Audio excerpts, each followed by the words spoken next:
Sony's full-frame cameras have really been the talk of the town within recent years as they continue to bring professional specs into packages that are more affordable and attainable than ever. But what does that mean for their APS-C lineup? I mean, Sony just released the FX30 in late 2022, and then all of a sudden, in May of 2023, they dropped the ZV-E1, a mirrorless camera with the same legendary 12-megapixel sensor found in the A7S III and FX3. And on top of that, an all-new AI processing unit, all at a significantly lower price than the S3 and the FX3. And it's only a few $100s more than the FX30. So you might be asking, are cameras with crop sensors like the FX30 even worth looking into anymore?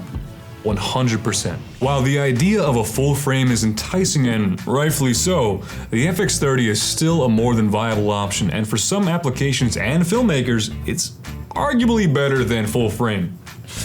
I can already tell the comments are gonna be good. Alright, let's get into it.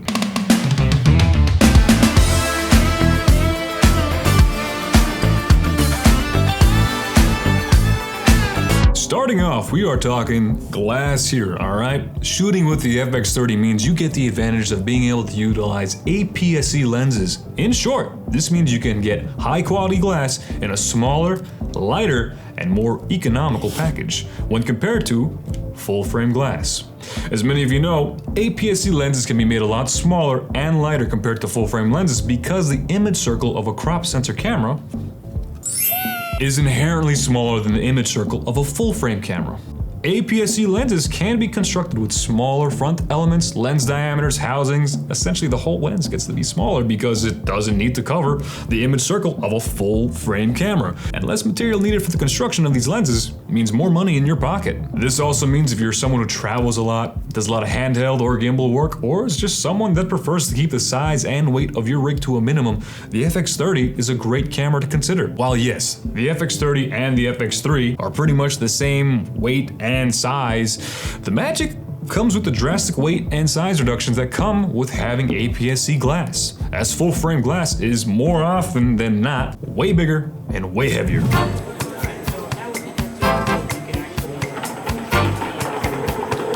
Different functions and different buttons, so on and so forth. So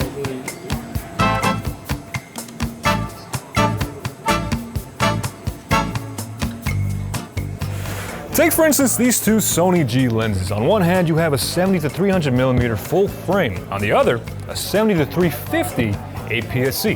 Not only does the APS-C boast an additional 50mm over its full frame counterpart, it does so while retaining a smaller and lighter form factor. It's also lower in price. You know, factor in the FX30's crop factor and this puppy's effective focal length becomes 105 to 525mm. Did you hear what I just said?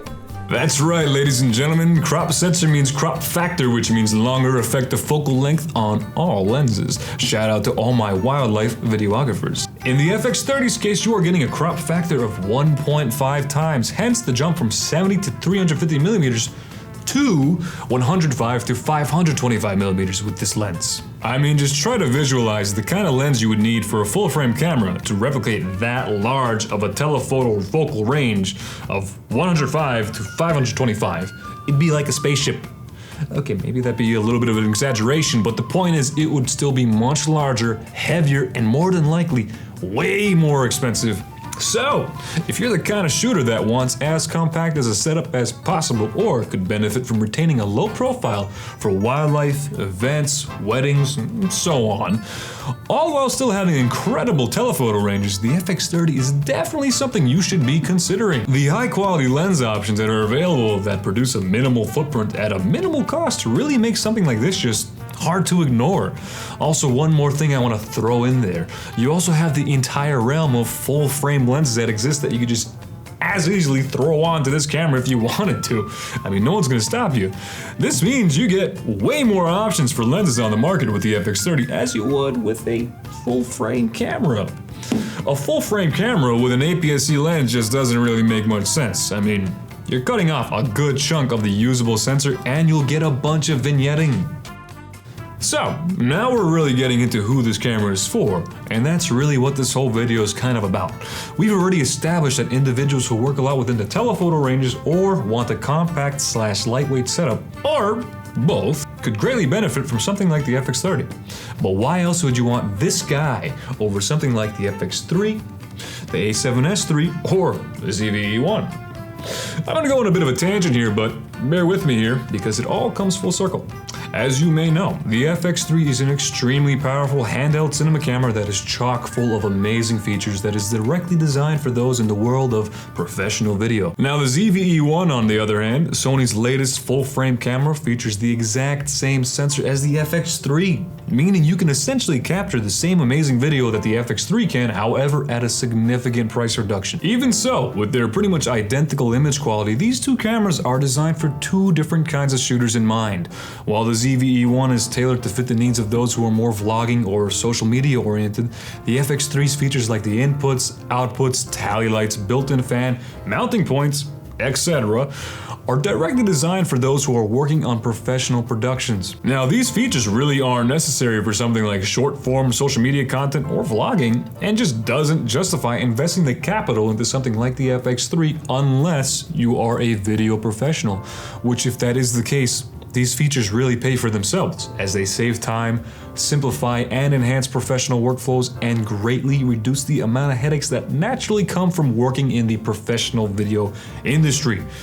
Oh, so what does any of this have to do with the FX30? Well, all of those features that make the FX3 such an attractive option to video professionals are in the FX30. It is pretty much the exact same camera, but with a dramatically smaller price tag. The main difference really being that it just has a smaller sensor.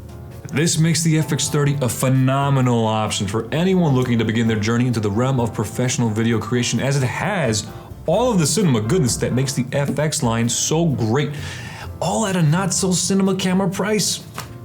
Even if you're a seasoned shooter or established independent filmmaker, the FX30 would still be a great option to consider. While the boost in low light and dynamic range that comes along with something like an FX3 is awesome to have, sometimes you just don't need that extra firepower or full frame, especially if you're going to be working on a set that has decent lighting.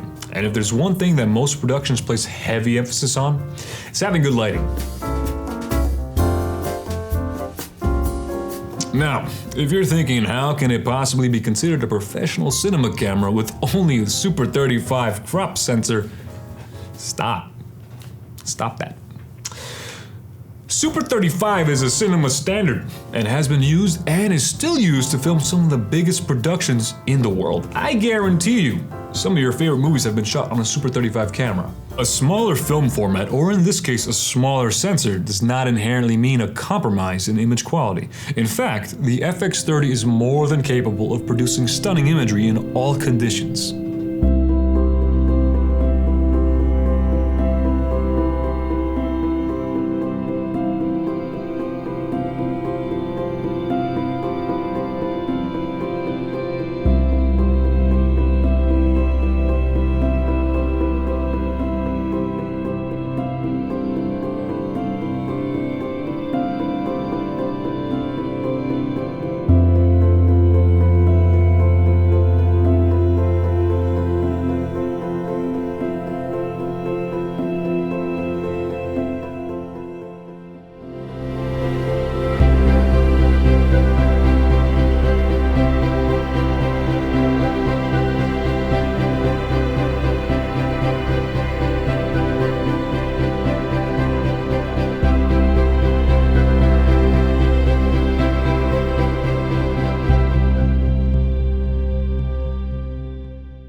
So, if you're looking for a camera to introduce you into cinema-style shooting or are a seasoned cine veteran that could use a powerful and economical solution for either an A cam or B cam, the FX30 is an excellent choice to consider.